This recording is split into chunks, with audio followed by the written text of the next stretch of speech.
Good morning, welcome to our intellectual quality और learning platform. तो हम अपने वीकली करंट अफेयर सीरीज की ओर आगे बढ़ते हैं। उससे पहले कुछ मोटिवेशनल कोट्स के बारे में जानेंगे। सफलता का सफर में कई मुद्दे आते हैं, लेकिन आपकी मेहनत और उम्मीद अगर मजबूत है तो आप हर मुद्दे को पार कर सकते हैं। इसलिए आपको किसी भी चीज़ से डरना नहीं है। अगर आपका कर्म और आपकी परिश्रम, आपकी मेहनत 100% होगी तो सफलता एक दिन अवश्य मिलेगा। तो इसी के साथ आप प्रयास करना शुरू करें और आगे की ओर बढ़ें। और हम भी आगे की ओर बढ़ते हैं अपने वीकली करंट अफेयर सीरीज की ओर।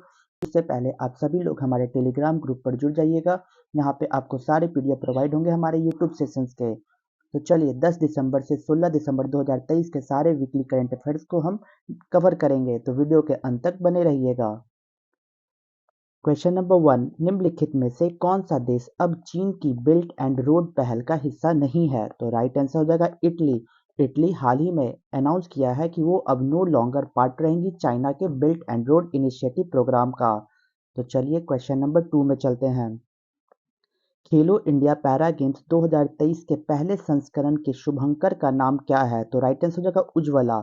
Ujjwala first edition of Khelo Indian para games 2023 कहाँ आयोजित होने वाली है? तो दिल्ली में अनुराग ठाकुर जी के द्वारा इसका पहला मैस्कॉट क्या रखा गया है? तो उज्ज्वला रखा गया है। तो ये पॉइंट्स आप याद रखिएगा। क्वेश्चन नंबर 3 में चलेंगे। हाल ही में राष्ट्रीय समीक्षा बोर्ड द्वारा किस फिल्म को वर्ष 2023 की सर्वश्रेष्ठ फिल्म घोषित किया गया है? तो राइट आंसर हो जाएगा killer of the flower moon. Killers of the flower moon को हाल ही में best film of the year 2023 by the national board of review के द्वारा बेस्ट फिल्म का सम्मानित किया गया है। तो क्या नाम है उस बेस्ट फिल्म का? तो killers of the flower moon. आपको ये पॉइंट याद रखना होगा कि 2023 का सर्वश्रेष्ठ film killers of the flower moon किसके द्वारा बेस्ट अवार्ड दिया गया है? तो by the national board of review NBR के द्वारा इसे बेस्ट फिल्म का अवार्ड दिया गया है। क्वेश्चन नंबर 4, हाल ही में अंतर्राष्ट्रीय नागरिक उड्डयन दिवस 2023 कब मनाया गया? When has International Civil Aviation Day 2023 been celebrated recently? तो राइट आंसर हो जाएगा 7 दिसंबर। 7 दिसंबर को हर वर्ष international civil aviation day 2023 celebrate किया जाता है। तो चलते हैं नेक्स्ट क्वेश्चन नंबर 5 की ओर। प्रश्न के बदले नगद देने के आरोप में हाल ही में किसे लोकसभा से निष्कासित कर दिया गया है? तो राइट आंसर हो जाएगा महुआ मोइत्रा। महुआ मोइत्रा को एक्सपेल कर दिया गया है from Lok Sabha recently on cash for queries charge के लिए। तो आप ये पॉइंट याद रखिएगा कि पहली बार ऐसा हुआ है कि महुआ मोइत्रा को लोकसभा से एक्सपेल कर दिया गया है। उनके किस वजह से? तो उनके कैश फॉर क्वेरीज चार्ज की वजह से, यानी नगद प्रश्न के बदले नगद देने के आरोप में उनको लोकसभा से निष्कासित कर दिया गया है। क्वेश्चन नंबर 6 में चलेंगे। हाल ही में ब्रिटिश सरकार द्वारा बीबीसी का नया अध्यक्ष किसे नियुक्त किया गया है? तो राइट आंसर है डॉक्टर शमीर शाह। डॉक्टर शमीर शाह कौन है? तो ये एक इंडियन ओरिजिन है जिनको हाल ही में नया चेयरमैन बनाया गया है, तो बीबीसी बाय ब्रिटिश गवर्नमेंट के द्वारा। तो ये पॉइंट याद रखना होगा कि डॉक्टर शमीर शाह हाल ही में ये एक इंडियन ओरिजिन पीपल है जो ब्रिटिश में रहते हैं। उनको न्यू चेयरमैन ऑफ बीबीसी से नवाजा गया है, इनको अपॉइंट कर दिया गया है as a new chairman. Question number 7 में चलेंगे। हाल ही में समाचारों में रहा माउंट उलावुन किस देश में स्थित है? तो राइट आंसर जगह पपुआ न्यू गिनी। क्यों न्यूज में आया था? तो माउंट उलावुन लोकेटेड कहाँ पे है? तो याद रखना होगा पहले हमें कि ये पपुआ न्यू गिनी कंट्री में लोकेटेड है। यहाँ पे देखा गया ये जो वोल्केनो है, यहाँ पे विस्फोटक हुई थी, ये एक एक्टिव वोल्केनो है और इन्हीं के संरक्षण के लिए हमारे इंडिया के द्वारा लगभग $1 मिलियन से इसे सपोर्ट किया गया पपुआ न्यू गिनी को। तो ये पॉइंट्स याद रखिएगा कि जो माउंट उलावुन है ये एक एक्टिव वोल्केनो है। इसके विस्फोट की वजह से वहाँ के लोगों को क्षति पहुंची और इंडिया के द्वारा $1 मिलियन की राशि प्रदान की गई जो पपुआ न्यू गिनी को सपोर्ट के लिए दिया गया है। तो ये पॉइंट्स याद रखिएगा कि पपुआ न्यू गिनी कहाँ में लोकेट माउंट उलावुन कहाँ लोकेटेड है? तो पपुआ न्यू गिनी में। क्वेश्चन नंबर 8 में चलेंगे। सूर्य की पहली पूर्ण डिस्क छवि किसने खींची है? तो राइट आंसर हो जाएगा आदित्य एल1। आदित्य एल1 जो हमारे इसरो साइंटिस्ट के द्वारा भेजा गया एक सैटेलाइट है जो सूर्य की परिक्रमा करेगा, सूर्य के बारे में इंफॉर्मेशन प्रोवाइड करेगा हमारे इसरो साइंटिस्ट को।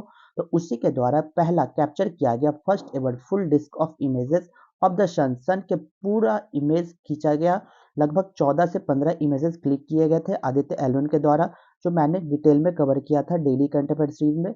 यहाँ वीकली करंट अफेयर सीरीज है तो मैं आपको बस ये बता दिया कि आदित्य एल1 के द्वारा first ever full disc images of the sun को कैप्चर किया गया था। आदित्य एल1 क्या है? तो इसरो के द्वारा भेजा गया एक सैटेलाइट है। क्वेश्चन नंबर 9, विश्व की सबसे बड़ी संकेंद्रित सौर ऊर्जा संचालित परियोजना हाल ही में किस देश द्वारा शुरू की गई? तो राइट आंसर होगा यूएई के द्वारा, यूनियन अरब अमीरात के द्वारा इसे शुरू किया गया। वर्ल्ड का दुनिया का largest concentrated solar power project है, जिसे हाल ही में इस कंट्री के द्वारा स्टार्ट किया गया। किस लिए इस प्रोडक्ट को लगाया गया? ताकि हम जो एनर्जीज को प्रोड्यूस करते हैं, कोल एनर्जी, जिससे हमारे एटमॉस्फेयर ओजोन लेयर को डिप्लीट हो रहा है, परेशानी हो रही है, उससे बचाने के लिए, ग्रीन हाउस गैसेस को प्रोमोट करने के लिए और जीरो एमिशन तक पहुंचने के लिए यूएई का लक्ष्य है कि हम 2050 तक नेट जीरो एमिशन तक पहुंच सके। और इसी के द्वारा दुनिया का सबसे ज़्यादा largest concentrated solar power project को बनाया गया है। कहाँ पे? तो यूएई, यूनाइटेड अरब अमीरात कंट्री में इसे बनाया गया है। क्वेश्चन नंबर 10 में चलेंगे। वैश्विक जलवायु परिवर्तन प्रदर्शन सूचकांक में भारत को कौन सा स्थान प्राप्त हुआ है? तो राइट आंसर होगा सेवंथ पोजीशन प्राप्त हुआ है इंडिया को global climate change performance index में। ये पॉइंट्स आपको याद रखना होगा कि global climate change performance index में इंडिया को 7th पोजीशन मिला है। क्वेश्चन नंबर 11 में चलेंगे। हाल ही में अंतर्राष्ट्रीय मानवाधिकार दिवस 2023 कब मनाया गया है? तो राइट आंसर 10 दिसंबर। 10 दिसंबर को हर वर्ष international human rights day 2023 celebrate किया जाता है। क्वेश्चन नंबर 12, 2023 महिला FIH हॉकी जूनियर विश्व कप किस देश ने जीता है? तो राइट आंसर होगा नीदरलैंड। नीदरलैंड ने 2023 women's FIH hockey junior world cup 2023 को जीता है। ये पॉइंट्स याद रखिएगा। क्वेश्चन नंबर 13, हाल ही में मध्य प्रदेश के मुख्यमंत्री के रूप में किसे चुने गए हैं? तो मोहन यादव को। मोहन यादव कहाँ का सरकार बना है? तो बीजेपी का सरकार है और ये मध्य प्रदेश का नया चीफ मिनिस्टर के रूप में शपथ लिए हैं। तो ये पॉइंट्स आपको याद रखना होगा कि बीजेपी का सरकार मध्य प्रदेश में भी बना है। जो चीफ मिनिस्टर किसे नियुक्त किए हैं? तो मोहन यादव को। क्वेश्चन नंबर 14, भारत और दक्षिण कोरिया ने किस वर्ष औपचारिक राजनयिक संबंध स्थापित किए थे? तो राइट आंसर होगा 1973। 1973 को सेलिब्रेट किया गया था, पहला स्टैब्लिश किया गया था इंडिया और साउथ कोरिया का डिप्लोमेटिक रिलेशनशिप। तो अब इस वर्ष लगभग कितना साल हो गया है? तो उसी को सेलिब्रेट किया गया है। तो देखिए 1973, तो कितना हो जाएगा? 27 और प्लस इधर 23, यानी कि अप्रॉक्स 50 ईयर्स, यानी अप्रॉक्स नहीं, एग्जैक्ट 50 साल। 50 साल हो गए हैं और उस 50 ईयर्स को सेलिब्रेट करने के लिए इंडिया और साउथ कोरिया के द्वारा इस डिप्लोमेटिक रिलेशनशिप को सेलिब्रेट किया गया है। तो कब इसकी स्थापना हुई थी? तो 1973 में इसकी स्थापना की गई थी इनके डिप्लोमेटिक संबंधों के बीच। तो ये पॉइंट्स हमें याद रखना होगा। इनके 50 ईयर कंप्लीट हो गए हैं इंडिया और साउथ कोरिया के बीच। क्वेश्चन नंबर 15 में चलेंगे। आर्टिकल 370 को निम्नलिखित में से किस विधि द्वारा निरस्त किया गया? तो राइट आंसर होगा प्रेसिडेंशियल ऑर्डर। प्रेसिडेंशियल ऑर्डर के दौरान आर्टिकल 370 को निरस्त कर दिया गया है। हाल ही में इससे रिलेटेड आवाज उठी कि इस आर्टिकल 370 को नहीं हटाना चाहिए था, लेकिन हमारे सरकार के द्वारा, बीजेपी सरकार के द्वारा पूर्णतः तरीके से आर्टिकल 370 को हटा दिया गया। तो उस टाइम जब ये आर्टिकल 370 हटाया गया था, उस टाइम किसके द्वारा, किस विधि द्वारा इसे निरस्त किया गया था? तो उस टाइम वहां पे जो शासन लगा था वो प्रेसिडेंशियल ऑर्डर के दौरान लगा गया था और इसमें सुप्रीम कोर्ट ने इसे मंजूरी दे दी गई है कि आर्टिकल 370 को पूर्ण तरीके से निरस्त कर दिया जाए। क्वेश्चन नंबर 16 में, हाल ही में अंतर्राष्ट्रीय पर्वतीय दिवस 2023 कब मनाया गया? तो राइट आंसर होगा 11 दिसंबर। 11 दिसंबर को इंटरनेशनल माउंटेन डे 2023 सेलिब्रेट किया जाता है। क्वेश्चन नंबर 17 में चलेंगे। The city of lakes project was launched in which city? झीलों का शहर परियोजना किस शहर में शुरू की गई थी? तो राइट आंसर होगा दिल्ली। दिल्ली में स्टार्ट किया गया था the city of lakes project in city. तो ये पॉइंट्स आप याद रखिएगा। चलते हैं नेक्स्ट क्वेश्चन नंबर 18 में। Which nation has launched the dodo de extinction project? किस देश ने डोडो विलुप्त परियोजना शुरू की है? तो राइट आंसर होगा मॉरिशस। मॉरिशस के द्वारा ये बताया जा रहा है कि जो डोडो एक प्रकार की प्रजाति थी, पक्षी की प्रजाति थी, बर्ड की प्रजाति थी, ये विलुप्त हो चुकी है। लगभग 1634 के दशक में ही ये प्रजाति विलुप्त हो चुकी थी डोडो। अब उसको फिर से लाया जा रहा है क्योंकि ये मॉरिशस का ऐतिहासिक बर्ड है, मतलब बहुत हिस्टोरिकल बर्ड है।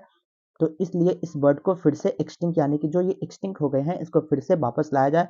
तो मॉरिशस सरकार के द्वारा इसे अप्रूवल दे दिया गया है कि इसके जीनोम से फिर से इसे जनरेट किया जा सके और इस तरीके से इस डोडो प्रजाति को बचाया जा सके। तो ये पॉइंट्स आप याद रखिएगा। क्वेश्चन नंबर 19 में चलेंगे। 33वें व्यास सम्मान से किसे सम्मानित किया जाएगा? Who will be awarded the 33rd व्यास सम्मान? तो राइट आंसर होगा पुष्पा भारती। पुष्पा भारती को 33वें व्यास सम्मान से सम्मानित किया जाएगा। क्वेश्चन नंबर 20 में चलेंगे। हाल ही में किसने मीथेन संचालित रॉकेट जूके 2Y3 से दुनिया में पहली बार सफलतापूर्वक उपग्रह लॉन्च किया है? तो राइट आंसर होगा लैंड स्पेस। लैंड स्पेस के द्वारा हाल ही में सक्सेसफुली लॉन्च किया गया एक सैटेलाइट जिसका नाम है मीथेन पावर्ड रॉकेट जूके 2Y3। ये किस कंट्री का है? तो चाइना कंट्री का ये लैंड स्पेस है जिसके द्वारा सक्सेसफुली जूके 2Y3 को लॉन्च किया गया है और ये दुनिया का पहला है जो मीथेन पावर्ड रॉकेट है। तो ये पॉइंट्स आपको याद रखना होगा। तो चलते हैं नेक्स्ट क्वेश्चन नंबर 21 की ओर। हाल ही में भारतीय सशस्त्र बलों ने किसके साथ संयुक्त सैन्य अभ्यास विन बैक्स 2023 शुरू किया है? तो राइट आंसर का वियतनाम। वियतनाम कंट्री के द्वारा हाल ही में वियतनाम कंट्री के साथ हाल ही में इंडियन आर्म्ड फोर्स ने एक स्टार्ट किया है ज्वाइंट मिलिट्री एक्सरसाइज विनबैक्स 2023। ये पॉइंट्स आप याद रखिएगा कि इंडिया और वियतनाम के बीच होने वाला एक्सरसाइज को क्या कहते हैं? तो विनबैक्स। एग्जाम में डायरेक्ट क्वेश्चन आते हैं एक्सरसाइज से रिलेटेड किस कंट्री का है? तो इंडिया और वियतनाम कंट्री के संबंध होने वाली ये ज्वाइंट मिलिट्री एक्सरसाइज जिसका नाम है विनबैक्स। Question number 22। हाल ही में यूनिवर्सल हेल्थ कवरेज दिवस 2023 कब मनाया गया? Recently when was universal health coverage day 2023 observed? तो राइट आंसर का 12 दिसंबर। हर वर्ष 12 दिसंबर को universal health coverage day 2023 observe किया जाता है। तो चलते हैं नेक्स्ट क्वेश्चन 23 की ओर। हाल ही में किसे order of merit of Italian Republic से सम्मानित किया गया है? तो राइट आंसर जाएगा कबीर बेदी। कबीर बेदी को order of merit of the Italian Republic से सम्मानित किया गया है जो इटली का सर्वोच्च सम्मान है। सर्वोच्च सम्मान से इनको सम्मानित किया गया कबीर बेदी। तो कबीर बेदी कौन है? तो ये एक इंडियन एक्टर है जो हमारे इंडियन में काफ़ी मूवीज़ में रोल निभाया है और ये इटली के बिलोंगिंग है। इटली में भी ये रहते हैं। तो इटली के प्राइम मिनिस्टर का कहना था और प्रेसिडेंट का कि कबीर बेदी ना ही केवल इंडियन एक्टर में ही ज़्यादा फेमस नहीं है बल्कि ये इटली में भी फेमस है, इसलिए इनको order of merit of the Italian Republic से सम्मानित किया गया। नेक्स्ट चलेंगे क्वेश्चन नंबर 24। 29वें कोलकाता अंतर्राष्ट्रीय फिल्म महोत्सव में सर्वश्रेष्ठ निर्देशक का पुरस्कार किसने जीता? तो राइट आंसर है कार्लोस डैनियल मलाबे। कार्लोस डैनियल मलाबे के द्वारा best director award at the 29th Kolkata international film festival के दौरान कार्लोस डैनियल मलाबे को बेस्ट डायरेक्टर का अवार्ड से सम्मानित किया गया। तो ये पॉइंट्स याद रखना होगा कि 29वें कोलकाता इंटरनेशनल फेस्टिवल के दौरान लगभग 239 फिल्म 40 कंट्रीज की अलग अलग कोलकाता के स्टेट में सिटी में दिखाई गई थी।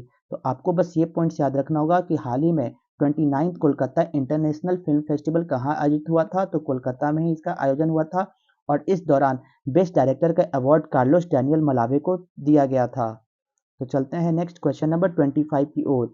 हाल ही में ड्रग्स और अपराध पर संयुक्त राष्ट्र कार्यालय के अनुसार वर्ष 2023 के दुनिया का शीर्ष अफीम उत्पादक कौन है?